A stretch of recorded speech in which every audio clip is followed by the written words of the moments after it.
The city is a place of a corporate anointing. It's a place of illumination, inspiration. It's an environment where God offers total life victory. It is a atmosphere where we certainly teach and believe yearly increase. There are three aspects, there are three words that encompasses the totality of our vision.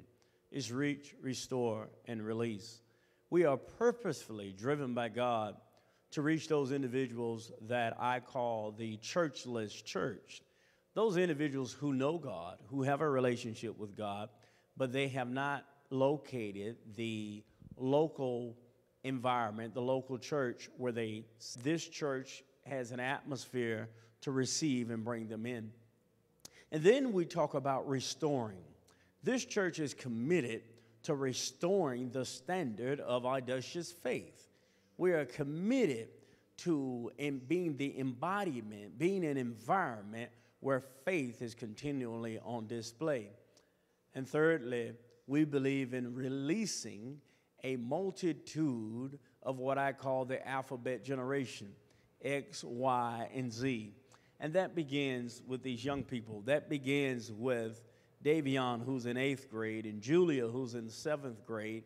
It begins with them taking their faith and living their faith, not tomorrow, not when they're 22, not when they're 35, but right now in 8th grade and being a witness in 7th grade. So we'll give them a moment to share of what it's like to be a believer.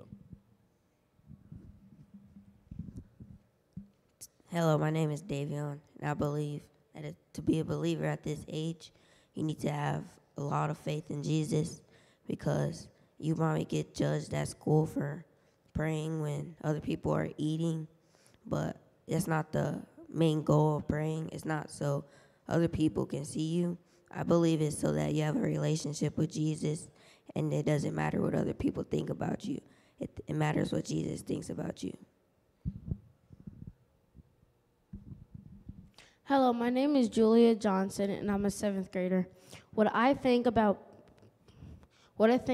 being a believer and being a Christian at my age is when, for example, when you're eating a meal with your family, you're always going to say the grace. And if you forget in the middle of your food, you're going to remember it and you're going to say the grace. And everyone's going to stop what they're doing immediately and say the grace. But when you're at lunch, even if you say the grace at home, some people aren't going to say it at school. But that's different for me, because when I'm at home, I say the grace. When I'm at school, I say the grace. When I'm at school, I see no one praying before they eat, just me.